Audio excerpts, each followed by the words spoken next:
The coldest part of our planet, Antarctica, keeps surprising us. Take a look at this waterfall named Blood Falls. Reddish water falls from the white ice. Scientists concluded that the color is related to iron. The water coming from the glacier oxidizes and rusts when it's exposed to oxygen, and the red color occurs. Step on Mount Gandig. It lays eggs. Well, maybe not real eggs, but the stones certainly look like dinosaur eggs. That's why the mountain got its fame. Let's call them stone eggs, formed in one part of the mountain over 500 million years ago.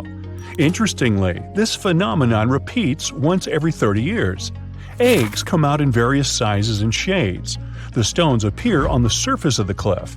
A study made in the area has revealed that the composition of the stones of the cliff isn't similar to other parts of the mountain. Here, calcareous rocks rule.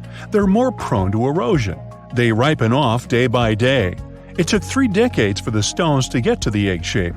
Yet, it's still a mystery how these rock formations can be so perfectly spherical and smooth. According to scientists, every stone egg has an organic core. They're made of shells, plant remains, fish teeth, and skeletons. Maybe this has something to do with it. Gulu village is close to the stone eggs. Locals believe that these eggs are sacred. Villagers associate it with good fortune. In fact, nearly every family has one of these eggs in their house. Unfortunately, there are only about 70 eggs left, so if you want to see them, you gotta hurry up. The Richat structure is a circular geological phenomenon in the Sahara Desert near Mauritania. It's made out of rocks in layers, and these layers look very much like rings. No wonder the unique structure even got NASA's attention. Up from the sky, the geological feature seems to be swirling and spinning. Scientists are still not sure how these rings got there. Some say it was an asteroid impact. Many others believe that it was a natural geological process. To them, the Richat structure is an uplifted and eroded dome. Geologists often classify it as a domed anticline. The scientists discovered that the rocks at the center are older than the ring-shaped outer rocks, so it seems like the stones have been eroded to flat rock layers. Anyway, there's no valid explanation for this phenomenon, and the 28-mile-long mystery of the Sahara is still to be solved. Number 4 is Rapa Nui, or Isla de Pascua, but I bet you know it as Easter Island. Yeah, it's got 3 names. It was discovered by Jacob Roggeveen, who actually never intended to look for that island. He just casually landed there one Sunday. That's where the name comes from. Jacob was supposed to find Terra Australis. Disclaimer, it's not Australia. This one never existed and was nothing but a hypothetical continent. Plus, he wanted to peek at Davis Land, which was believed to have once been seen by Edward Davis, the pirate, not Edward Davis the saxophone player. Jacob failed at that too, though nobody ever saw that island except for the pirate Davis. Jacob may have failed to discover some lands he wanted to, but he discovered Easter Island instead. This is an island in special territory of Chile, located in the southeastern Pacific Ocean. It's on my list because nearly 1,000 stone statues called moai were found there. They were created by the Rapa Nui people. Nearly all statues represent gigantic heads, but there are also a small number of figures kneeling with their hands over their stomachs. Each statue represented chiefs or other important members of Easter Island society. To curve those statues, the locals used volcanic stones that were softened. Our next stop is the gateway to the underworld. Nah, don't worry. This is just how people labeled Darvaza gas crater in Turkmenistan. This giant natural gas crater has been there for 5 decades. This crater is continuously burning gases. The president of the country wants experts to find a way to extinguish this continuous firing pit. This site was created by people accidentally in 1971 while working on a natural gas project. Ever since then, the flames have been on, and it's become a tourist attraction. Mysterious constructions are sometimes built in our era, too. We don't have to go millions of years ago to long-gone civilizations. Edward Leedskallen single-handedly built a structure called Coral Castle in Homestead, Florida. He didn't use any large machinery. He carved and sculpted more than 1,100 tons of coral rock in 28 years until 1951. It's a mystery how he managed to do it all by himself. Leedskalnin sculpted the sedimentary rock into different objects, such as walls, tables, chairs, a fountain, and a sundial. There's of course a legend behind this mystery too. He was inspired to build the structure after being abandoned by his fiancée on their wedding day. Uh-oh, runaway bride. Well, he wanted to prove his love to her and the world, so he wanted to do something extraordinary. Well, he definitely nailed it. Now, let's talk a little bit about the mystery of the Nambian fairy circles. There are millions of circular patches in hundreds of miles, ranging from 10 to 65 feet in diameter. They're called fairy circles because they look like a fairy or an otherworldly creature made them. These are essentially oval-shaped soil surrounded by grass. There are a lot of local beliefs surrounding the creator of these marks, yet science says something else. Biologists and mathematicians have been puzzled by the mystery of the Nambian fairy circles for decades. There is more than one theory to explain this phenomenon. Here's one popular theory. The water is limited in the desert, so plants compete to reach the water. Some plants expand and thrive into a patch, but smaller plants nearby cannot get the necessary water to live. In the end, some vegetation disappears, and the remaining ones stay at the patch's edges. That's why they form such regular distant gaps. What if I tell you that there is a hill in Leh City, India, where instead of rolling downwards, things roll uphill? It's an optical illusion. The road looks like it's a sloping hill because of its surrounding landscapes, yet the road actually goes down. These kinds of hills are called magnetic hills or gravity hills. Scientific explanations vary. The most common theory says that the hill has such a strong magnetic force that it can pull cars in the vicinity. Now, how about seeing some flaming rocks? Yanartash spread over an area of over 3 square miles. The place is located on a rocky mountain in southwest Turkey near the town of Çağrıoğlu. Yanartash got its name from its appearance. It literally means flaming stone. The rocks have been flaming for at least 2,500 years, and they'll probably keep burning for the coming decades. The mountain where the rocks are is an inactive volcano, so it's full of tiny fumaroles that release gases such as methane. The gas ignites when it comes into contact with oxygen and creates the flaming effect. And by the way, back in the day, sailors used the flames as a natural lighthouse, as it's really close to the sea. Today, it's more of a tourist attraction, though. Hikers love it too. Now, walk on this frozen Lake Abraham in Canada. In winter, the frozen water gets filled with ice bubbles. It looks magical, but these white orbs aren't that safe. They consist of flammable methane gas. Ew. Beauty can be misleading. The next one is from Racetrack Death Valley, USA.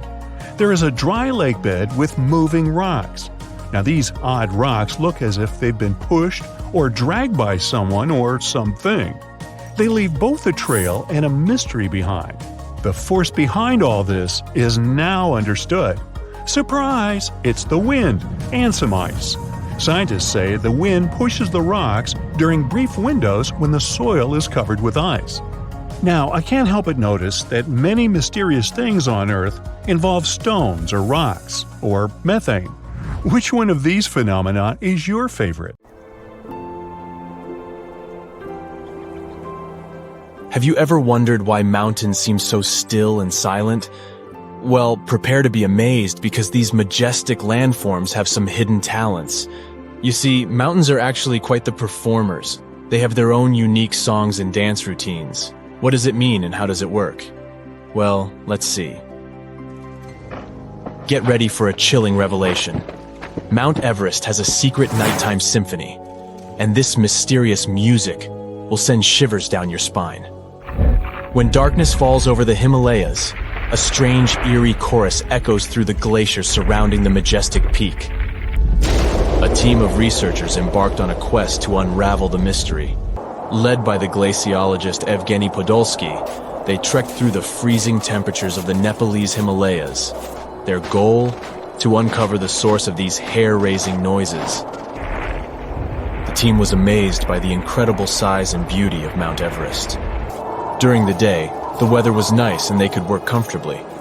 However, when night came, it became extremely cold, reaching temperatures as low as -5 degrees Fahrenheit. At that moment, something interesting happened. The ice on the mountain started to break apart and make loud booming sounds that echoed through the valley.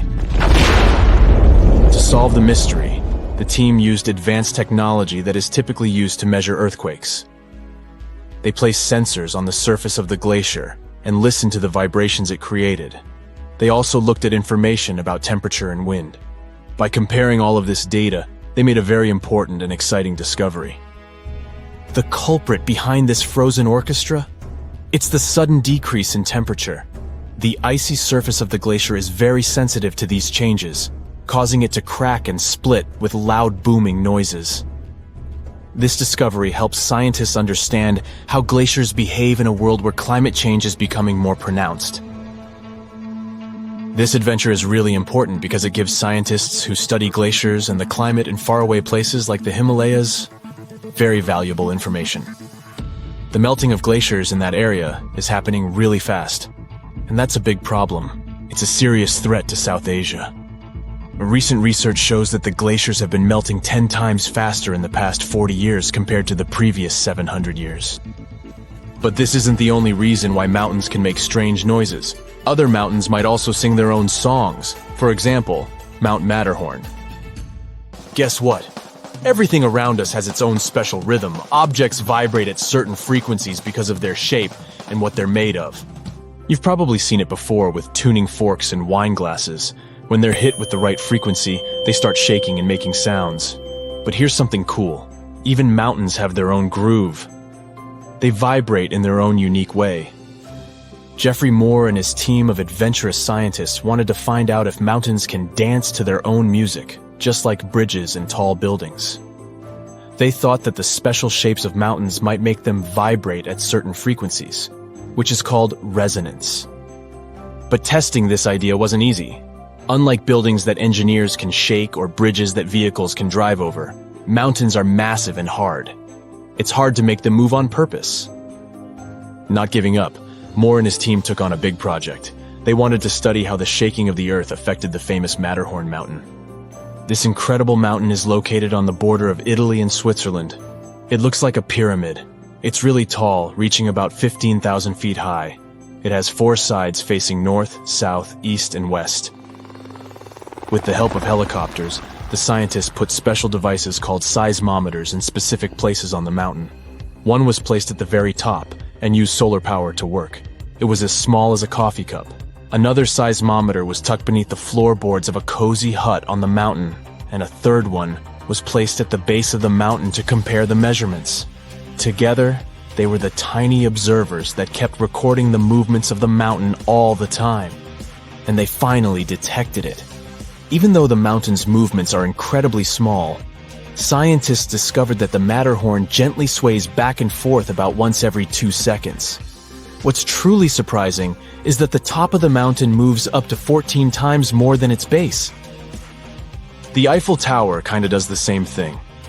This giant iron structure is a pro at handling windy days, and when a storm blows through, it's not afraid to show off its swaying skills. It's like the tower is saying, "Hey wind, bring it on." But the reason behind the mountain's movement isn't just wind, as it may seem. So, why do mountains do that? Why do they dance and make a humming sound? Are they having a party that we're not invited to? Well, it's all because of something called seismic energy. When earthquakes happen in different parts of the world, their energy travels through the earth and causes the mountains to vibrate. The oceans also join in this mountain music. When waves move across the ocean floor, they create vibrations called microseisms. It's like the Earth's own heartbeat, felt all around the world. And guess what? The frequency of these vibrations matches the way the Matterhorn sways. It's like the mountain and the oceans are chilling together. So the next time you see a mountain, remember that it's not just standing still. It's actually part of a global symphony created by the Earth itself. This research helps us learn how earthquakes can affect steep mountains that are prone to landslides and avalanches. It also gives us a new way to appreciate mountains like the Matterhorn. They have their own hidden songs, swaying and vibrating to a mysterious melody deep within the earth. But there's one more pretty cool thing about the mountains. They don't just talk themselves. They may also influence the way we talk. Turns out, languages spoken in high-altitude areas have special sounds that you won't hear elsewhere. After studying 567 languages, linguists found that 92 of them use a special kind of sound called ejectives. These sounds are made by pushing air out forcefully from the back of the throat. This creates bursts of speech that give these languages their distinctiveness. Scientists were really surprised by this connection. These sounds, like a strong K and Ka, are not common in English or European languages. But some indigenous languages in North America and the area between the Black Sea and the Caspian Sea have them. What's even more puzzling is that Tibetan languages, spoken in mountains, don't use ejectives. Linguists are curious to unravel this mystery and learn more about how mountains and language are connected. So, why do some languages spoken in the mountains have special sounds? Well, it's a bit of a mystery. Researchers have some cool ideas. One idea is that these sounds might help people keep their throats from getting dry when they talk in the dry air of the mountains. Another idea is that the lower air pressure up there makes it easier to make these sounds, but scientists are still figuring out the real reason. Although some experts are not entirely convinced by this explanation. They say that while geography can influence language, there are other reasons why languages might be similar, like borrowing words from nearby languages or being close to each other. But this research has still given us some amazing insights. Mountains not only shape the way our world looks, but they also shape the way we talk. So, the next time you're exploring a mountainous area, listen carefully to the local language. You might hear unique sounds and words that are influenced by the mountains themselves. It's like nature is sharing its own special secrets through the language of the people who live there. And remember that the mountains themselves also have a voice, and they're speaking to us in their own special way. Scientists are still on an exciting adventure to uncover their secrets. So let's see what are some cool things they'll find out in the future. Stay tuned. Welcome to Everest City. It's a megapolis built inside a relatively young mountain. Everest is only about 55 million years old, but it's already the highest mountain in the world, 29,000 feet. Picture the Statue of Liberty. Now, imagine she had 83 twin brothers and sisters, and they were all standing on top of each other. If you wanted to get there back in the day, you had to pass some serious fitness tests, train for months, have perfect health, and spend a lot of money. Oh, and be a little crazy. Now that Mount Everest has been turned into a city, though, you don't need any of that stuff. Well, except money. Apartments here don't come cheap. It's easy to navigate around Everest City. The whole thing's basically 6 circles. It looks like a finger with 6 rings on it. The lowest and largest circle is the residential area. The highest and smallest ones near the top is where the richest people live. Below that is the meditation circle. Then a circle for hotels, and 2 circles of pure entertainment. Everest City isn't built like an ordinary city. You won't find tall houses or 6-lane highways here. Almost all buildings are built inside the mountain. At first, people were building ordinary houses, but strong icy winds and avalanches kept knocking them down. Then, engineers decided to build houses inside the mountain. They're connected by underground tunnels. From the inside, the mountain looks like a system of labyrinths. The entrance to Everest City is located at the foot of the mountain. Every day, hundreds of thousands of cars enter and leave the city. There's no factories or power stations inside. Electricity, gas, food, everything comes from the outside world. That's why all the stuff in Everest City's so insanely expensive. People want to keep the mountain covered in snow. That's another reason why there's no factories and stuff. There's almost no heating in the houses. People live here like they do in those ice hotels. But you don't need to go around wearing a bunch of layers. Designers created special thermal pants, socks, and t-shirts that go under your regular clothes. All that, plus jeans and a t-shirt, is totally enough to keep you toasty warm. To keep your face fresh, they've come up with a special cream. It warms and moisturizes your skin, and it's SPF 100, which is about what you'd need if you liked walking around on the top of Everest. Want to stop by a coffee shop, then grab a double bacon cheeseburger and maybe a slice of cheesecake? That'll set you back about $500. A movie ticket costs at least $100, and internet's so expensive, you'd have to pay about $1 just to watch this video. Even so, more and more people are moving to Everest City every year. It's peaceful and quiet. You feel harmony and unity with nature. There's also a world-famous meditation center on its own special circle. People from all over the world come here to get their body and mind back into harmony. But the greatest draw is that you can visit the summit whenever you want, like it's your daily walk in the park. Before Everest City, conquering this mountain was extremely dangerous. There's 3 times less oxygen up there than in almost any other city. If your body doesn't get enough oxygen, you can find yourself in big problems. Climbers used to take oxygen tanks with them, which slowed them down and made everything more complicated. It's hard to get out of the way of an avalanche with huge metal cylinders on your back. Strong winds are a big problem too. At the top, the wind can blow at 100 miles an hour. Try to nail one of those jumping selfies and you'll be blown clean off the mountain. It's so cold that icicles form on your hair and your skin gets covered with a thin crust of ice. And when you're up there, you have a special terrible superpower. A loud scream could cause an avalanche. But now, everything's chill. To get to the top of Everest, you just need to sit in a comfortable snowmobile capsule. It'll protect you from any bad weather or the odd avalanche. If you get covered with too much snow, you just turn on a powerful heater, wait a few for the snow to melt, and continue on your journey. Oxygen cylinders inside the cabin let you breathe normally. The new road to the top is well lit, and there are signs everywhere, so you never get lost. The only problem is traffic. Every day, thousands of people want to visit the highest point on the planet. You might have to wait in line for several hours. But don't worry, all Everest City capsules are equipped with high-speed internet, an 8K screen, and game consoles. And if you get hungry, you can always order food, delivered by the latest AI robot snowmobile. You made it! So quickly find a parking spot, leave your capsule there, and head to the ski lift that'll take you straight to the top. Now, all you have to do is put on an oxygen mask and enjoy the view. While you're up there, you notice an ad inviting you to dine at the highest restaurant in the world, just 100 feet below the summit. It'll set you back around $10,000. Tempting, but you're not hungry. Feel like the king of the world. Dine with us at Best Food Ever Rest. Pretty good ads, but you already feel like the king of the world. You scream with delight and...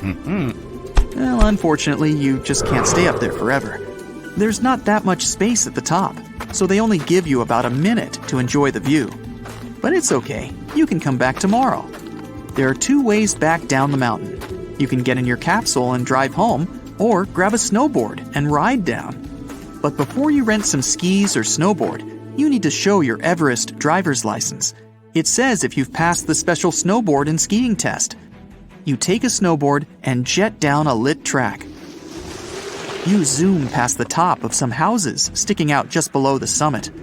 That's where the wealthiest people live. They can just walk out their front doors and take a special elevator up to the top.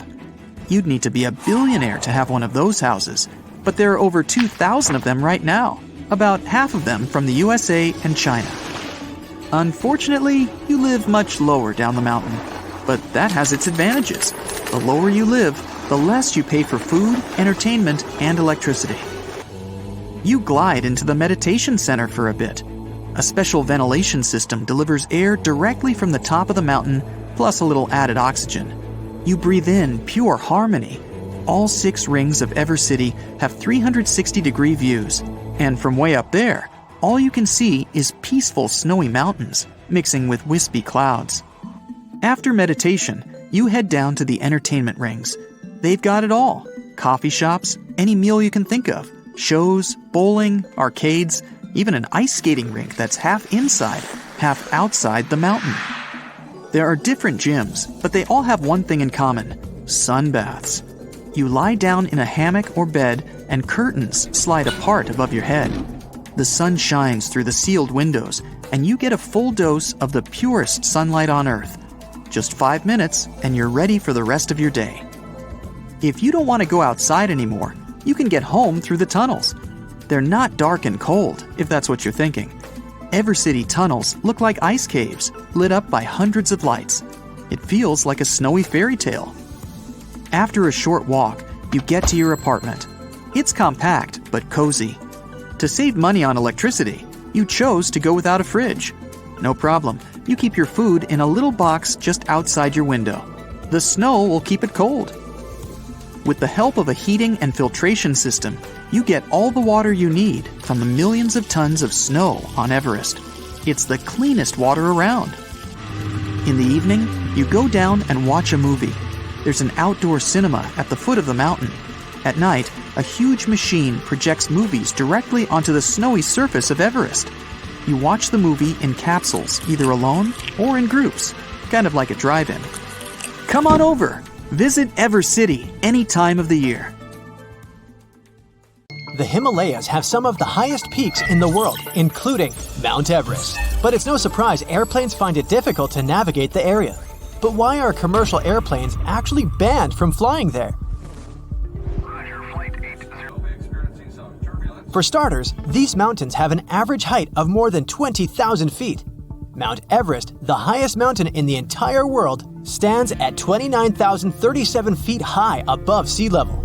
The area is rough, filled with snow, and has almost no flat surfaces. In case of sudden cabin depressurization, it would be really difficult to perform an emergency landing, since there's literally no flat area there. More so, the low oxygen environment at such an altitude means there's likely to be a lot of turbulence. Not only is it really unpleasant for passengers, but random air movements and high wind velocity means that it's really difficult to maneuver the airplane. This area is also quite low populated, so there's not much there in terms of radar systems. And radar is crucial for aviation safety. Without radars, pilots would be unable to communicate with the ground to figure out flight conditions. It can also get so cold up there that jet fuel might completely freeze. Sure, the fuels used in airplanes usually freeze at around -50 degrees Fahrenheit, but it may be possible above Everest. The lowest temperature was recorded there back in December 2004, when thermometers showed a staggering -44 degrees Fahrenheit. So, no wonder pilots don't want to ever take that risk, especially on a commercial flight. Among the few airports located in the Himalayas, there's one considered to be the most challenging to land in the world. Only 8 pilots on the planet are certified to do it. It's called Paro International Airport, and it's located in Bhutan, a landlocked country in the eastern Himalayas. First, landing there is so dangerous because you're literally flying through some of the world's tallest mountain peaks. Not to mention that those 8 pilots also have to consider strong winds. Despite the challenges, they do manage to safely land over 30,000 people each year. Moving further, there's no radar there to guide the pilots, so they need to maneuver the aircraft entirely in manual mode. The pilots need to track their movements based on specific visual landmark checkpoints as they approach the runway. Moreover, flights are only allowed there during daylight hours and under good visibility. These pilots also need to watch out for utility poles and roofs on the hillsides too. It means they often squeeze their planes between mountain peaks at 45-degree angles before dropping quickly onto the runway. No wonder only 2 airlines fly to Paro International Airport. Apart from these commercial pilots, there are specially trained helicopter rescue pilots who spend most of their career at 20,000 feet in the sky. Most of the time, they partner with equally experienced climbers who train by crossing the Khumbu Icefall. It's dubbed the most dangerous square mile on the planet. Made up of ice pillars as tall as a 6-story building, this huge stretch of the glacier on Everest's western side is filled with bottomless ice holes. It takes between 4 to 12 hours to get from one edge of the icefall to the other, depending on the experience of the climber. You may think it's a pretty serene location since you're literally only surrounded by ice and snow, but these local professionals claim otherwise. One Everest veteran said that the noise was actually the worst part of the job. The mountain produces awful squeaking sounds and sometimes even sighs. It often makes people feel like it's talking to them, warning them about the treacherous environment. Mount Everest isn't the only no-fly zone in the world. Surprisingly, Disney parks are also part of this exclusive club. So you won't ever be able to look out of your plane window and see the beauty of fairy tale castles from up above. In recent years, a lot of crowded tourist attractions, including Disney parks, have increased their security measures to make sure their visitors are as safe as possible. As such, no aircraft is allowed to fly within 3,000 feet of Disneyland in California or Walt Disney World in Florida. It was initially a temporary ban, but this rule became permanent back in 2003.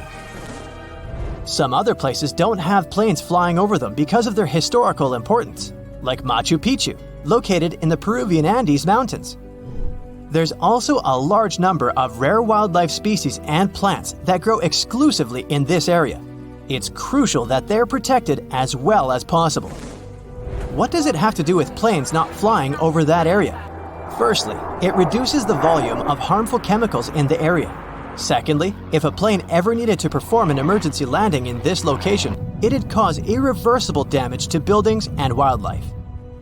Surprisingly, planes can fly over the Greek Parthenon in Athens, but with one condition: not to get closer than 5,000 feet above it. This way, the historical building is kept a bit more protected from any emergency landings, since there are specially designated areas around it. You won't be able to see the Taj Mahal from above either, since it's one of the most important, oldest, and most beautiful pieces of architecture in the world. It also needs added security features. This building dates back to the 1600s. UNESCO announced it a World Heritage Site in 1983. The Indian authorities set up a no-fly zone above it in 2006. They did it to safeguard not only the building itself, but also the crowds of tourists that come there each year, 7 to 8 million people. Buckingham Palace is well known for being the residence of British monarchs. So, for the Queen's security, a no-fly zone was set up here too. Planes aren't allowed to fly over Windsor Castle either, to make sure the royal family is equally protected. Other important British buildings with no-fly zones include Number 10 Downing Street, the British Prime Minister's official residence and office, and the Houses of Parliament. George Washington's home in Mount Vernon, Virginia, can only have planes flying above it at more than 1,500 feet. The historical wooden mansion was built for President George Washington between 1758 and 1778. Unfortunately, the building has seen a lot of damage over the years. So, in an effort to preserve it better, authorities decided to prohibit vibrations produced by flying aircraft. That's why another no-fly zone was established there. It covers the airspace above this National Historic Landmark. That's probably the reason why you'll rarely see pictures of this house from above. Since it's the residence of the US President, it's not allowed to fly over Washington, D.C. It's also the home of Congress and other establishments. So, the authorities set a special flight rules area, stretching for 30 miles around Ronald Reagan International Airport. This means that it's one of the airports with the most precise takeoffs and landings. Pilots have to carefully tackle no-fly zones, which sometimes results in uncomfortable takeoffs for passengers. Whenever a pilot breaks a no-fly zone, it's a big problem, like the one that happened back in 2005, when a pilot accidentally steered the plane into a prohibited zone. The capital had to be evacuated immediately, and their regular activities were interrupted. Other capitals of the world have similar requirements, like Budapest, for example. In the capital city of Hungary, planes aren't allowed to fly over the ancient inner city of Pest and the Buda Hills. Almost all air traffic is generally prohibited above Paris too, with some exceptions, aircraft flying no lower than 6,500 feet. Flying helicopters are also a big no-no within the city limits. Only certain choppers undertaking precise missions can get special authorization. Generally, passenger planes aren't allowed near the island of Manhattan either, partly because of the really tall buildings there and the added risk of collision, but mostly because all three major New York airports, John F. Kennedy International Airport, Newark Liberty International Airport, and LaGuardia Airport are very close to each other, so the air traffic in the area has to be really well thought out to make sure the planes don't cross paths. There are many miles of undiscovered areas beneath the crust we can't even come close to. Scientists found what appears to be underground mountains buried inside the mantle. Our planet is divided into 3 layers: the crust, the mantle, and the core. The crust is where 8 billion people, trillions of trees, and millions of animals live and thrive. There are also different types of crust in the land and the ocean. The oceanic crust contains unique rocks and is denser than the land crust. We all see how the Earth is divided and color-coded to show the crust, mantle, and core in textbooks. But there are also special layers in between that not everyone talks about. The mantle is divided into the upper and lower part, which is the transition zone. Since the mantle acts as the geological recycling center, the plate tectonics don't only move side to side, but up and down. It's actually why all the volcanoes appeared. The magma spews out to the surface or even underwater, and then sinks back down and repeats. The transitions go down 250 miles and then 410 miles. And in this bottom layer, scientists keep discovering the hidden landscapes. The mountains in the mantle are more rugged and much larger than the ones on the crust. Scientists found a mountain range with peaks higher than Mount Everest. Some of them are as high as 600 miles. When the continents were still landlocked together, there may have been some hidden lands now underwater. Theories suggest that Iceland used to be part of a larger microcontinent, Icelandia, which connected present-day Iceland with Greenland and Scandinavia. The idea digs even deeper to a greater Icelandia, which includes Britain. But after the split, these bigger lands sunk with everything in it. There are also theories about New Zealand being part of Zealandia, a hidden microcontinent within the same region. So it could be that these mountains used to be part of old Earth that are underground over the billions of years of natural occurrences, but still it isn't very likely. One theory is that these underground mountain ranges could be leftover slabs of rock that descended from the surface to the transition zone from the moving of the tectonic plates. As they sink, the large pieces break down into smaller ones, and as they compile over the millions of years, they form what appears to be underground mountains. Since the mantle is the geologic recycling zone, it's likely that the rocks down there used to be part of the surface. They weren't large pieces of land that got hidden, just like dogs hide bones in the garden, but it takes way more time to hide mountains. Some parts of the mantle appear to be smooth, while others aren't so much. The parts that have a cluster of rocks could contain hidden elements in the underground mountains. The smoother parts don't have much seismic or volcanic activity, while the rough parts do. The best way to study those underground landscapes is to wait for an earthquake or a volcano eruption to happen. Seismologists can observe the Earth's interior with special scanners, just like doctors use ultrasound to examine a patient. They can even see minor details and not huge chunks of rocks. A strong enough earthquake can send shock waves to the Earth's interior, even through the core and back up to the surface. Depending on where they occur, seismologists can observe and study the intensity of the waves as they move back and forth. On smooth rocks, the waves can travel in a straight line, but once they reach a rough area, the waves tend to scatter. The temperature and composition of the materials can make the waves move faster or slower. But this info isn't exactly accurate and won't contribute a lot to the actual data of the underground mountains. So by analyzing the scattered waves on ships and utilizing the Earth's magnetic field, scientists can figure out everything they need to know. But these studies are only good enough to figure out the interior in today's state, not how the Earth changed over the past 4.5 billion years. However, scientists are certain that mantle material still dates back to the beginning of Earth's original formation. The question, why not just dig a hole to the center of the Earth and see what's going on down there, might seem logical. The deepest hole humans have dug so far is the Kola Deep borehole in the Russian Arctic that goes more than 40,000 feet deep. The locals claim they can actually hear screaming coming from below. It took almost 20 years to drill as far as they went, but it's literally merely scratching the surface of what's underneath. They dug about 1/3 of the crust, which is only 0.2% to the center of the Earth. Getting there is beyond us, just like trying to reach the sun. No human can handle the amount of pressure down there. Going down the Mariana Trench, the Earth's deepest point, requires special gear to withstand all the immense pressure. It'll cost a fortune to build that tech to get us to the center of our planet. Evidence of diamonds buried deep in Brazil shows that everything we do on the crust's surface can affect things miles below, even towards the mantle. Scientists dug up 6 diamonds that could hold tiny mineral grains. As they're called in the mineral world, these inclusions have a chemistry composition where they originated deep in the earth.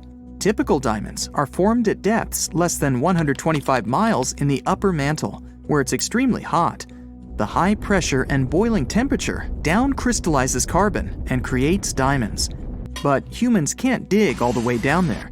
They mine them by detecting where a deep volcanic eruption happened that expelled these diamonds to the surface. These eruptions occurred millions of years ago, when dinosaurs used to rule the earth. They shot out the diamonds that were in the mantle and are now embedded within the cooled down volcanic material. That's where people mine them. But these special diamonds found in Brazil originated from a much deeper point than usual, which can further help scientists study the depths of the earth. They can extract these inclusions and analyze them in a lab to tell where exactly these minerals come from. In the lab, scientists study inclusions, each just 15 to 40 microns wide, less than a quarter width of a human hair. They found out that they contained many types of minerals found in volcanic rock on the surface. The carbon composition of the magma from the surface is much different than the ones deep in the earth. What's crazy is that these diamonds with special inclusions can only be found 435 miles in the lower mantle. With only a few samples of them found, we don't know what else lies beneath us. It's possible that those mountain ranges underground, taller than Mount Everest, can have traces of diamonds all around, which would prompt excavators to dig them up and saturate the market with them. These diamonds are less flawed than the usual ones and might even come in many sizes. It's possible to see diamonds as large as a car or as small as a grain of rice. There might even be new diamonds with different chemical compositions than the ones we find near the surface. The largest diamond in the world is the Cullinan, which can fit in the palm of your hand. It weighs around 1.3 pounds and is 3,100 carats. It was found in 1905 in South Africa. For anything to exist on Earth, you need carbon. In a nutshell, the carbon cycle is when plants and algae release carbon dioxide into the atmosphere or dissolved in water through photosynthesis. It's converted into carbohydrates and stored as fat. Later on, carbon dioxide is released into the atmosphere through breathing, which the plants benefit from, and the cycle goes on. Scientists claim that there might even be a carbon cycle in Earth's interior. The oceanic crust has a lot of carbon sediment that could mix with the upper and lower mantle layer. But there still isn't enough evidence to support this. The deep diamonds might be the key to popping open that theory. Only time will tell.